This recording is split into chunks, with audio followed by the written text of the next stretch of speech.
안녕하세요, 홍수목입니다. 제 유튜브에 댓글 하신 분이 있는데 어떻게 달았냐면, 네이버 지식인 그래도 문의를 해본 적이 있지만 IELTS 입문하려면 영어의 전반적인 기본 수준이 있어야 한다는데 영어를 어느 정도 수준이어야 입문할 수 있는지 문의드려요. 저처럼 영포자는 당연히 IELTS 입문할 수 없다고 해서요.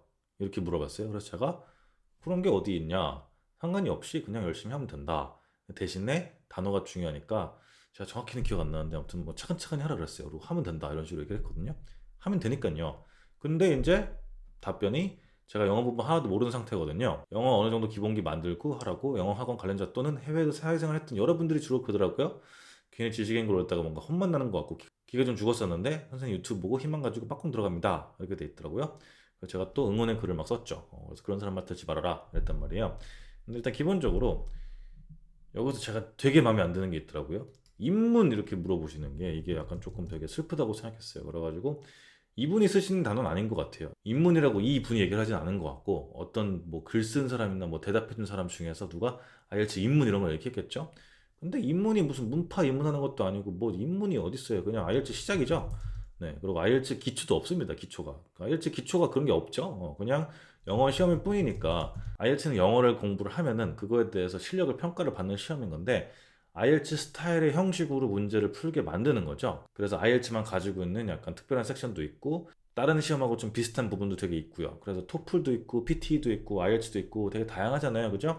CA 이런 것도 있어요. 그게 캠브리지에서 만든 건데 IELTS랑 비슷하다고 들었는데 저는 본 적이 없습니다. 어쨌거나 되게 다양하죠, 시험이. 그래서 영어를 잘 하면은 그리고 영어를 공부를 하면은 그거에 대해서 평가를 받는 거기 때문에 뭐 입문을 하고 막 그런 거는 저는 말이 안 된다고 생각하거든요. 그리고 이제 학원 관계자 이런 분들 같은 경우에는 솔직히 뭐 나쁜 건 아닌데 돈을 벌어야 되니까 이게 업계잖아요. 업계 사업이니까 돈을 벌어야 되니까 기초부터 시작하고 문법부터 하고 그다음에 영어 뭐 초급 이런 거 있잖아요. 그런 거부터 시작하면은 돈을 더 버니까 이렇게 추천을 하는 거죠. 그리고 좋게 말하면은 이제 아무것도 모르고 IELTS 학원을 등록하면은 이제 학원을 욕하거든요. 너무 어렵다 수업이 어떡하냐 이러면서 환불해달라 그러고 막 그러니까 그런 것들을 방지하기 위해서 기초로 유도하는 경우도 있습니다. 그래서 어떻게 보면은 이제 당연히 사업체니까 돈을 벌기 위해서 기초를 해야 된다 이렇게 말하는 것도 있지만 생각보다 많은 분들이 너무 기초가 없이 와가지고 IELTS 수업을 따라가는데 힘들어하니까 그런 걸로 욕을 먹느니 그냥 처음부터 기초를 들어라 이렇게 말을 하는 거죠. 그래서 좀 반반이라고 생각해요. 이제 학원이 나쁘다는 건 아니고 학원도 돈을 벌어야 되고 솔직히 그리고 그 분들이 억지로 막 해가지고 무조건 들으세요 막 그렇게 하는 게 아니니까. 근데 제가 생각했을 때 여기서 좀 애매한 건 뭐냐면 기본 수준이 조금 애매한 것 같고 그다음에 문법을 모른다 하나도 그죠? 그다음에 이제 해외에서 생활했던 분들이 막 영어 공부 열심히 해야 된다 막 이렇게 하는데 그거는 이제 그분들이 자기가 안 하고서는 그랬으니까 후회를 해서 하는 거니까 보통 그러는 건데 IELTS 공부를 한다고 해외 나가서 생활이 편해지는 건 아니에요. 제가 생각했을 때는. 그거랑 또 별개거든요. 왜냐하면 해외 나가면 영어가 또 수준이 달라요. IELTS는 정말 그냥 정해진 틀에서만 하면 되는 거고. 근데 제가 하고 싶은 얘기는 뭐냐면요. 제가 이런 분들을 많이 가르쳐 봤어요. 영어를 거의 모르시고 영어를 포기하신 분들을 되게 많이 가르쳐 봤거든요. 왜냐면 호주로 가니까 한국에서 과외했던 분들하고 다른 분들이 좀 많더라고요. 한국에서는 유학을 위해서 하니까 6.5, 7.0 이런 분들을 많이 과외했었는데 호주를 가니까 막상 그런 분들은 별로 없는 거예요. 왜냐면은 어학연수도 다니고 그다음에 혼자 공부하고 그러니까 그리고 한국에서 준비를 다 해서 오니까 아예 점수가 다 있는 거예요. 그런 유학생들 같은 경우에는. 근데 이민하신 분들 중에서 이치 5.0이 필요하신 분들이 많더라고요. 그래서 저는 처음에 이치오가 필요하시다고요? 막 이랬어요. 상담할 때. 그래가지고, 이치오가, 네, 알겠습니다. 그런데 이제 보통 리스닝, 그다음에 스피킹, 라이팅은 5.0이 넘어요, 다. 이상이거든요. 근데 이제 리딩이 이제 여기서 4.0, 막 심각하게는 3.5, 막 이렇게 나오고 막 그래가지고 점수가 안 나와서 리딩을 위주로 되게 많이 했어요. 그리고 IELTS를 시작하신 분들도 많이 했죠, 처음에. 그래가지고 수업을 되게 많이 했는데 제가 이런 분들의 이제 배경을 알아보니까 고등학교 때 이제 직업 관련, 기술 관련 그런 고등학교 가신 거예요. 그래가지고 미용이나 뭐 정비사부터 그다음에 요리 있잖아요. 그런 데를 가면은 영어를 거의 안 배우나 봐요. 왜냐면은 실기 위주로 하니까. 그래서 실기랑 요리 쪽이나 아니면 기술 쪽 이론 같은 걸 많이 하고 그 수능을 위해서 준비하는 건 하나도 없으니까. 그래서 수능 준비가 아예 안 하는 거죠. 그래가지고 수능은 전혀 하질 않으니까 영어에 대한 기초가 없다고 느낄 수도 있고 당연히 그죠? 그러고 영어 공부를 하지 않으니까 이게 하지 않는 시간이 꽤 길 수 있잖아요. 졸업하고 그다음에 일하고 군대 갔다 오고 하면은 뭐 정신 차려가지고 나는 이제 해외를 가볼까 이러면 이제 벌써 영어 공부 안 한 지 중학교 때부터 해가지고 그러면은 뭐 한 10년 될 수도 있는 거고 맞죠? 그러니까 영어를 되게 자신감 없어가지고 영어를 어떻게 하지 막 이렇게 되는 느낌이란 말이에요. 근데 이제 워홀은 그래도 와가지고 어찌저찌 하다 보면은 한인식당에서 시작하고 막 친구들 좀 사귀다 보면은 그래도 입이 트이니까 조금 있다 보면은 그죠? 그래가지고 그렇게 되는 분들이 많더라고요. 근데 이런 분들 특징이 뭐냐면요. 리딩이 진짜 약해요. 왜냐하면 리딩 같은 경우에는 시간이 되게 많이 필요해요. 다른 것도 시간이 필요하지만 리딩은 단어가 되게 많이 중요하고 솔직히 리스닝이라든지 스피킹 같은 경우에는 단어를 그렇게 많이 알지 못해도 듣는 건 대충 때려 맞추는 수도 있고 그 다음에 뉘앙스가 있으니까 그리고 다른 쉬운 단어들이 있으니까 그걸 토대로 유추할 수 있거든요. 그리고 스피킹 같은 경우에도 단어를 많이 몰라도 5.0 충분히 받을 수가 있어요. 근데 리딩 같은 경우에는 단어를 모르면 절대 받을 수가 없는 구조거든요. 그래서 이런 분들은 수능 준비를 한 사람들에 비해서 지문을 읽고 그 다음에 단어를 암기하고 이런 시간이 현저하게 적은 거예요. 왜냐하면 생각해봐요. 그래도 영어 공부를 1시간 했다고 쳐요, 하루에. 고등학교 때. 다른 것도 하니까 어차피, 그죠? 근데 그냥 영어 공부를 1시간씩 했다고 치면 365시간이잖아요. 근데 3년이면 벌써 거의 1000시간이에요, 1000시간. 근데 이거를 갑자기 따라잡으려면은 이게 안 되거든요, 잘. 근데 그러니까 문법이 필요하고 막 기초가 필요하고 막 이러는데 저는 이런 게 쓸데없다고 생각하는 거죠. 뭐가 제일 중요해요? 단어가 제일 중요해요, 제가 생각했을 때는. 단어가 모든 걸 우선시 합니다. 당연히 문법 중요하죠. 문법을 아예 모르고는 말이 안 돼요. 단수, 복수? 문법 공부해야죠. 시제? 당연히 해야죠. 그 뭐 관계대명사, 접속절 이런 거 있잖아. 그런 거 다 하긴 해야죠. 근데 이거를 문법으로만 파고들고 이론으로만 파고들면은 이게 안 되는 경우가 되게 많아요. 이거를 병행해야 되거든요. 같이 단어 공부를 하면서 문장을 보면서 그러면서 문법을 같이 해야 돼요. 왜냐? 이게 같이 되지 않고 문법만 먼저 하잖아요. 그럼 문법의 늪에 빠져가지고 그리고 문법을 공부하면 단점이 뭐냐면 문법을 공부하잖아요. 그럼 패턴이 보여요. 그래서 패턴이 보이다 보면은 이게 무조건 되는 줄 알아. 근데 영어에는 불규칙이 진짜 더럽게 많거든요. 불규칙이 진짜 진짜 많아요. 그래가지고 뭘 외웠는데 규칙이 이렇다 그래가지고 그걸 외웠어요. 근데 그거에 변형이 있거나 불규칙이 있단 말이에요. 근데 그러면 또 멘붕이 와가지고 이거 뭐야 이해가 안 되는데 그래서 이해가 안 된다로 넘어가요. 이해할 게 없거든요, 사실은 영어는. 그냥 뭐야 이런 것도 있는데 이렇게 된단 말이야? 이건 신기하네. 그래서 외우면 되는 거거든요. 그래서 사실 영어는 암기가 제일 중요합니다. 여러분 잘 생각해봐요. 수학 공식 같은 거 있잖아요. 수학 공식 같은 거 처음에 이걸 증명을 막 다 해가지고 외워요. 쉬운 거는 그럴 수 있겠죠, 그죠? 근데 처음에 어렸을 때 생각해보면은 1 더하기 1도 이해가 안 돼가지고 2가 왜 1 더하기 1이 왜 2야 이렇게 생각해가지고 이것도 안 돼서 이거를 오랫동안 고민하거나 근데 그러다가 그냥 외우고 시키니까 그러다가 그냥 이해가 되는 것처럼 되는 거죠. 그래서 이게 수학이 이해가 먼저인지 암기가 먼저인지 헷갈리는 경우가 되게 많단 말이에요. 제가 수학을 좀 잘했었거든요.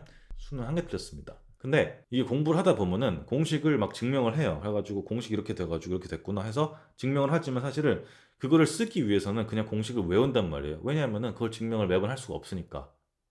그죠? 근데 반대로 이해가 안 됐어. 근데 공식이 이거래. 이게 무조건 맞대. 그래가지고 공식을 외웠어요. 그래서 공식을 그냥 써. 그래서 이런 상황에 이 공식을 쓰면 되는 거니까 막 사용을 해요. 근데 사용하다 보면은 이게 이렇게 되는 건가 해서 이해되는 경우도 있거든요. 그래서 이게 수학이 중고등학교 수학 같은 경우에는 이게 이해가 먼저인지 암기가 먼저인지 약간 헷갈리는 경우가 있어요. 그러니까 어떻게 보면 주입식 교육이니까 우리나라 사람들이 수학을 잘하는 것 같지만 되게 뛰어난 수학자는 되게 드물죠. 물론 최근에 되게 멋지신 분 한 분 계시지만 어쨌거나 그런 식이거든요. 근데 영어는 그게 더 심해요. 수학은 공식이 있어가지고 그 공식에 때려 넣으면은 거의 다 통용돼가지고 웬만하면 다 맞잖아요. 그게 답이 나오죠, 그죠? 근데 영어는 같은 경우에는 공식이 있는 것 같지만 사실은 없는 경우도 되게 많단 말이에요. 근데 불규칙도 영어에서는 공식으로 생각을 해요. 문법이란 말이에요, 그게. 그래서 불규칙이 있고 규칙이 있고 막 그래가지고 규칙에 통용되는 것들이 되게 많죠. 근데 그 외적인 것들이 되게 많단 말이에요, 또. 그죠? 소리 내는 것도 똑같아요, 단어가. 소리 같은 경우에 어떤 건 이런 방식으로 나는데 어떤 것도 이렇게 나오고 막 그런단 말이에요. 근데 그게 규칙이 없는 경우도 있고 설명이 돼 있지만 이유는 있어요. 근데 이유는 있지만 그게 규칙적이지가 않은 경우가 되게 많단 말이에요. 그래서 공대 마인드로 영어를 접근하잖아요. 그러면은 망하는 경우가 되게 많아요. 그냥 문과적인 마인드가 아니고 열린 마음으로 뭐야 이거 이렇게 된다고? 오케이 알았어 이렇게 하고 넘어가야 돼요. 그래서 얘기가 길어졌는데 나는 영어 문법 하나도 모른다. 기초가 하나도 없다. 단어도 모른다. 그럼 뭐부터 해야 돼요? 단어부터 해요. 단어를 씹어 먹으세요. 어떻게 씹어 먹어요? 지문을 보면서, 사전을 보면서. 자, 볼게요. 자, 처음이신 분들 같은 경우에는 사실 문제도 풀 수가 없어요. 왜냐면 너무 영어 기본이 없으니까 이게 처음에 문제도 안 풀리거든요. 그리고 듣다 보면은 막 멘붕이 와요. 모르는 거야. 모르겠는데 이거 어떡하지? 그래서 포기하고 싶어지거든요. 그러니까 어떻게 하면 돼요? 리스닝 스크립트를 먼저 가요. 책을 구매하시면 15권이나 16권을 사요. 17권은 그 최신이니까 문제는 그건 나중에 풀어보시고 문제를 아껴요. 15권을 사도 되고 사실 14권 같은 거 사도 돼요. 단어는 비슷하니까 웬만하면은 유형이 조금 바뀌거나 뭐 그럴 수 있지만 단어는 비슷하거든요. 어차피 나오는 게. 근데 스크립트에 다 나와 있잖아요, 내용이. 그럼 여기서부터 어떻게 해요? 모르는 거 다 외워요. 다 찾아봐요. 하나하나씩 다. 여기 이게 name is 이것도 모르겠어. 그럼 이것 좀 찾아봐요. 이렇게 하면 뭐지? 이렇게 하고 찾아봐요. 주변에 물어볼 사람 있으면 물어봐요. 물론 이렇게 계속 물어보다가 친구를 잃을 수가 있어요. 조심하시고요, 그거는. 그죠? 그리고 챗GPT 같은 것도 있으니까 요새. 구글도 되게 잘 돼 있잖아요. 그죠? 그리고 여기 보면은 해석이 안 되고 모르겠어. 뜻을 알아도 해석이 안 돼요. 그래도 일단 단어를 찾아요. right니까 내가 오른쪽이라고 생각하는데 여기 사람인데 오른쪽 사람인가? 찾아봐요. 그리고 talk는 알겠죠. 그죠? 그 다음에 work 이런 건 명사는 사실 상관이 없죠. 근데 이런 건 한번 찾아봐요. conservation 찾아보고 gl도 찾아보고 다 찾아봐요. 그 다음에 secretary 모르겠어요. 찾아봐요. 그 다음에 just 모르겠어요. 찾아봐요. moved 모르겠어요. 찾아봐요. 다 찾아봐요. 여기서 내가 모르는 게 있다. 아리까리하다. 하나하나 다 찾아봐요. 그렇게 식으로 공부를 해야 돼요. 근데 여러분들은 대부분 다 초반에 공부하시면은 공부를 별로 하고 싶지 않아요. 왜냐하면 너무 찾아봐야 되니까. 이게 너무 귀찮거든요. 하나하나씩. 모르는 게 너무 많고 하나하나 너무 스트레스인 거야, 다. 어떡하지 이러면서. 근데 여러분 이 생각을 해야 돼요. 여러분들은 남들이 한 만큼 영어 공부를 안 했잖아요. 그러니까 영어를 못 할 수밖에 없어요. 그건 당연한 거예요. 그죠? 근데 그런 거를 스트레스 받아 하지 말고 뭐야 이제부터 하면 되겠다. 할 수 있다. 생각해가지고 긍정적으로 생활을 시켜야지 이거를 언제 하지 이거?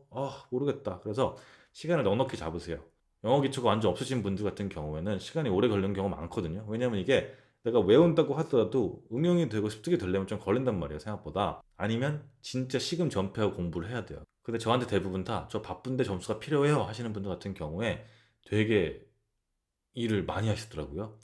일을 줄이질 못하는 경우가 되게 많고 일을 계속 해야 되니까 그런 경우가 되게 많거든요. 그래서 저 호주에 있을 때는 제가 그런 건 다 잘랐거든요, 원래. 근데 이제 한국 오니까 또 특이하게 두세 달 정도 시간이 있대요. 근데 일을 막 되게 많이 해. 그래서 제가 그런 스트레스도 받고 막 그래가지고 과외를 아예 안 하거든요, 이제는. 영어 회화 과외만 하죠. 그래서 IELTS 과외는 안 하는 이유가 사람마다 필요한 시간이 다 다르단 말이에요. 근데 제가 그걸 맞춰드리는 게 스트레스가 엄청 받거든요. 왜냐하면 저도 도와드리고 싶으니까. 근데 이 시간이 정해졌는데 일도 많이 해. 그러니까 제가 막 힘들죠. 그래가지고 수업해도 진도가 안 나가는 경우가 많죠. 왜냐면은 해석을 하고 해야 되는데 그 제가 수업 시간에 단어 외우라고 이거 단어 이거 무슨 뜻이에요? 외우세요. 이거 무슨 뜻이에요? 무슨 뜻이에요? 계속 할 수가 없잖아요. 저는 그런 거는 영어 수업이 아니라고 생각하거든요. 이해가 안 되고 막히는 거를 풀어주는 게 영어 수업이지 뭐 그냥 주입식으로 막 이렇게 할 거면은 그런 거는 아니라고 생각한단 말이에요. 제가 인강에 다 있으니까. 근데 어쨌거나 제가 하고 싶은 얘기는 모르는 거 있잖아요. 리스닝에서 다 찾아봐요. 다. 다. 그냥 싹 다. 그리고 이렇게 trying에서 ing 이게 뭔지 모르겠잖아요. 그럼 trying 찾아보면은 나와요. 다 웬만하면은 구글에. 거의 다. 그죠? 그래서 다 찾아보고 그다음에 믹스처인데 여기 어부가 쓰였네. 이렇게 하고 다 넘어가시고 초반에는 그냥 단어 위주로 많이 봐요. 근데 꼼꼼히 보세요. S가 있구나 여기는 또. 그리고 a few of us 이거는 이거 통째로 찾아보고 그죠? 그런 식으로 하다 보면 이게 늘거든요. 그래서 처음에는 실수도 하고 잘 모르겠고 시행착오도 하면서 해도 되는데 단어를 찾고 외우는 거는 시행착오가 없어요. 그 단어 같은 경우에 한 번 찾아가도 되는 게 아니고 한 번 찾았으면 또 찾고 또 찾고 또 찾고 해가지고 20번 좀 찾잖아요. 10번 넘게 찾고 그러잖아요. 그럼 그게 완벽하게 내게 돼요. 이게 외운다고 다 그냥 자동으로 외워지는 게 아니에요. 사람 머리가 그렇게 좋지 않아요. 물론 포토그래픽 메모를 해가지고 보는 거 딱 외우시는 분들이 있겠죠, 당연히. 그죠? 근데 그런 분들 같은 경우에는 제 유튜브를 볼 일이 없어요. 저는 그렇게 생각하거든요. 근데 대부분의 일반적인 사람이라면 적어도 사전을 5번에서 10번 찾아봐야지 외워지는 경우가 많다고 생각해요. 한 번 찾아봐가지고 외워지면 그게 벌써 IQ가 되게 높은 거거든요. 센스가 되게 좋거나. 근데 그런 분들은 되게 별로 없거든요. 저 같은 경우에도 사전을 많이 찾아봐요. 지금도 찾아봐요, 지금도. 제가 새로운 단어를 얼마나 많이 보겠어요. 근데 기억이 안 나는 경우도 많고, 안 쓰다 보니까 까먹는 경우도 많으니까 찾아보거든요. 그래서 리스닝 같은 경우에는 모르는 단어가 1도 없게 해야 돼요. 리딩 같은 경우는 모르는 단어가 있을 수가 있어요. 왜냐하면은 리딩 지문이 어려운 게 되게 많거든요. 아카데믹하고 막 그러니까. 그래서 거기에 몇 개 단어들은 몰라도 되거든요. 근데 리스닝의 스크립트의 단어 같은 경우에는 모르는 게 있으면은 그거는 나는 대충 어떻게든 요행으로 영어를 대충 해가지고 대충 갈 거다 해. 이런 생각이거든요. 그러니까 일단 영어 기초가 없고 문법을 하나도 모르고 이러신 분들 같은 경우에는 단어부터 하세요. 그냥 완전 단어부터 하세요. 그리고 거기다가 문법을 조금씩 쉬운 거부터 하세요. 시제 변화 같은 경우에도 현재 완료 이런 거 공부하지 마시고 과거, 미래, 현재 이 정도만 공부하신 다음에 기초적인 거 먼저 하세요. 그래가지고 기초 문법 중에서 조금 쉬워 보이는 거 있잖아요. 그런 거를 조금씩 들어보세요. 그리고 이해 안 되는 거는 찾아보다 보면은 이런 게 나오거든요. 근데 문법으로 뭐가 나오는 게 아니고 이거는 이런 문법이니까 이렇게 공부하는 거다. 이렇게 나오는 게 아니고 보통 그 절로 해가지고 뜻을 알려주거든요. 근데 그런 식으로 일단 외우시고 하다 보면은 이게 보이는 게 있단 말이에요. 그래서 그런 지식을 좀 쌓고서는 공부를 한 다음에 그 다음에 강의 같은 걸 들어봐 좋고 그 다음에 문법을 공부하거나 아니면 그 다음에 문제를 풀어보고 독해를 막 해보고 그렇게 하시면 되거든요. 근데 그러면서 또 어떻게 해요? 단어 찾아보고 사전에 다 있어요. 그러고 사전에 되게 좋은 게 뭐냐면요. 그래서 어부를 찾아보면은 preposition이 뭐야? 이게 찾아보니까 전치사네. 아, 전치사 들어본 것 같아. 전치사를 대충 검색해요. 그래서 전치사를 들어가서 찾아보면은 이렇게 나무 위키로 찾아봐도 돼요. 전치사 해가지고 위치를 나타내는 부사에서 유래해 대명사 명사 앞에 위치에 명사 앞에 쓰인대. 근데 어렵죠, 그죠, 뭐가? 그래서 이걸 대충 읽고요. 제일 간단한 걸 찾아봐요, 설명을. 어학사전. 전치사. 명사나 대명사 앞에 둬야 다른 명사나 대명사 관계를 나타내는 품사. in, on, 따위가 있다. 어허, 오케이. of도 있으니까 이렇게 되는 거구나. 그리고 그냥 넘어가면 된단 말이에요. 그래서 처음에는 어렵게 공부하지 말고 간단하게 찾아본 다음에 이제 여기서 또 찾아봐요. used to show possession, belonging, or origin. 이렇게 되는데 이것도 다 찾아보세요, 하나씩. 이거 누르면 나오거든요. 되게 아름다운 세상이에요, 여러분. 그죠? 근데 이걸 한국말 찾아보는 게 좋겠죠. 같이 보는 것도 좋은데. 그래서 처음에는 제가 사전 그 영상이 있지만 찾아보는 것도 사전도 되게 영영이랑 영어이랑 같이 섞어서 하는 게 제일 좋아요. 그래서 단어를 익히는 거죠. A friend of mine. 나의 친구. 이렇게 할 때 의로 쓰이는 거. 아, 이렇게 쓰이는 거구나. The president of the United States. 어허. Employees of the company. 아하. 이런 식으로 쓰인다. 예문. 이렇게 되죠. 여기 또 보면은 of 이런 것도 나와 있으니까 이런 식으로 공부하는 거죠. 하나하나씩 다. 여러분 공부할 때 하나하나씩 다 찾아보는 게 되게 중요하거든 초반에. 근데 이거를 건너뛰고 하시는 분들 되게 많단 말이에요. 그러니까 기초가 없는 경우도 많죠. 그래가지고 약간 기형적으로 영어 공부하시는 분들 그냥 주입식 고등학교 때 수능 공부하시는 분들 있잖아요. 그런 분들이 오히려 영어를 나중에 또 못하는 경우가 많이 생겨요. 왜냐하면은 자기가 궁금해서 찾아본 게 아니고 그냥 이거 외우라니까 외우고 이렇게 하니까 외우고 그냥 이거 문법 이렇다니까 그렇고 그런 것보다 이렇게 되는 거구나 이런 식으로 해서 하는 거거든요. 그래서 결국은 뭐예요? 주눅들거나 영어를 내가 너무 못하는 것 같은데 그럼 공부를 하세요. 단어 공부하면 영어가 진짜 쉬워져요. 그리고 독해 같은 경우에도 이게 재밌는 게 뭐냐면 독해를 할 때 여러분들이 리스닝을 다 공부를 했다고 쳐요. 리스닝은 단어 다 외우고 거의 문장 구조 같은 거 다 보고 해석 다 해보고 그랬잖아요. 그렇게 해서 뭔가 다 이해가 됐고 단어 다 알겠어. 그러면은 리딩을 공부할 때 단어 공부할 게 별로 없으니까 되게 쉬워지거든요. 그래서 리딩을 했는데 모르는 거 이것만 봐도 시간이 절약이 엄청 된단 말이에요. 근데 처음부터 막 독해를 하고 막 해가지고 하면 너무 힘들단 말이에요. 그죠? 그리고 문법이 여러분들한테 주어인말을 주기가 되게 쉬워요. 주어인말가 뭐냐? PTSD 같이 약간 이제 마음의 상처를 크게 입죠. 너무 어렵고 이해가 안 되니까 막 무슨 말 하는지 모르겠고 문법의 최고 단점이 뭐냐? 문법이 대부분 다 한자로 돼 있어요. 일본에서 넘어왔기 때문에 대부분의 문법 근간이 우리나라 문법의 근간의 대부분이 다 일본에서 넘어왔거든요. 그래서 대부분 다 한자로 돼 있단 말이에요. 그래서 그게 이해가 잘 안 되는 경우가 많아요. 저 같은 경우에 예를 들어서 남의 블로그를 들어가면 좀 약간 실례일 수 있으니까 이걸 볼게요. 나무 위키에서. 그래도 나무 위키는 좀 그래도 영어로 많이 해놨네요. 근데 여기서 보면은 뭐 명사구 사이의 연결 장치부터 시작해서 품사에다가 직결되고 그다음에 형식상 전치사로 그다음에 막 이런 식으로 돼 있고 그다음에 명사구 사이에 부사구를 삽입할 수 있다는 점 이런 점부터 시작해가지고 되게 막 좀 그렇거든요. 근데 여기 좋은 얘기가 있죠. 다만 위 규칙을 아는 것만은 분명 한계가 있고 결국 자주 쓰이는 표현을 보지 않게해야 한다. 요건 또 좋네요. 나무 위키가 또 이렇게 나쁘지 않은 경우가 많더라고요. 쌓여보니까. 근데 여기는 이제 어렵게 쓰려는 게 아니고 되게 뭐라 그러지? 그 다 자세하게 얘기를 해줘야 되니까 이렇게 쓴 거잖아요. 그죠? 그래서 근데 여기 어려운 게 되게 나오죠. 뭐 격이 나오고 그다음에 전치사 목적격을 지배하고 격지배가 있고 맞죠? 그러니까 이런 것들이 처음에 공부하신 분들한테 엄청나게 큰 혼란을 주거든요. 그러면은 이거를 내가 모르겠으니까 막 강의를 등록해야 될 것 같고 막 그러거든요. 근데 하나 재밌는 거는 문법 가르치는 분들 같은 경우는 문법의 세계에 빠져 있어가지고 문법은 되게 잘 설명하고 문법 규칙을 되게 잘 말씀하고 막 그러세요. 근데 그 외적인 거 있잖아요. 불규칙 같은 경우에 통하지 않는 것들 그런 것들은 잘 모르시는 경우가 많아요. 알지만 그것들을 설명을 안 하는 경우가 많죠. 왜냐면 일단 기본적인 거, 규칙에 맞는 거 그런 것도 설명해야 되니까. 그리고 문법을 잘하시는 분 중에서 글을 못 쓰시는 분들 되게 많이 봤어요. 규칙대로 쓰려고 그러거든요. 근데 그렇지 않은 경우가 되게 많거든요. 그럼 문법이 틀려요. 근데 본인은 틀린 걸 왜 틀린지 몰라. 이거 이러니까 이거 맞는 거 아니냐. 그리고 스피킹 같은 경우에도 그 문법 체계에 입각해가지고 그걸 막 쓰고 막 그러거든요. 근데 제가 아니라고 그러면은 이거 저거고 목적적이 어쩌고 막 해가지고 막 저한테 막 말을 해요. 그러면은 저 그런 거 모르겠고 이거 아니다. 이렇게 되면은 이렇게 된다. 해가지고 설명하잖아요. 그러면은 납득을 하시는 경우가 많죠. 제가 강사 활동을 좀 오래 했잖아요. 근데 그런 경우에 문법으로 저한테 이렇게 챌린지를 하시는 분들이 계세요. 이렇게 쓰는 거 아니지 않냐? 그럼 제가 찾아드려요. 그냥 구글로 해가지고. 그러면은 거기서 이렇게 된다. 이렇게 나와 있거든요. 불규칙인 것도 나오고, 그리고 문법에 적용이 안 되는 것도 나오고 막 그런단 말이에요. 그럼 이제 말수가 없어지죠. 왜? 문법이 안 되는 게 있으니까. 많으니까. 근데 본인 배운 문법에서는 그게 안 되는 경우가 많으니까. 알겠죠? 그러니까 여러분, 영어 기초가 되게 없고, 문법을 모르시고 이러신 분들 괜찮아요. 단어를 외우세요. 시간을 투자를 많이 하세요, 단어에. 나 영어 잘하고 싶다. 미국 가고 싶다. 해외 가고 싶다. 유학 가고 싶다. 이민 가고 싶다. 공부를 하세요. 뭐를? 단어를. 발음을 익히시고, 아까 발음 얘기 안 네. 발음도 익혀야 돼요. 다 하나하나. 그죠? 발음 익히고, 소리 내보고, 그 다음에 뜻 외우고, 모르는 거 다 외우고.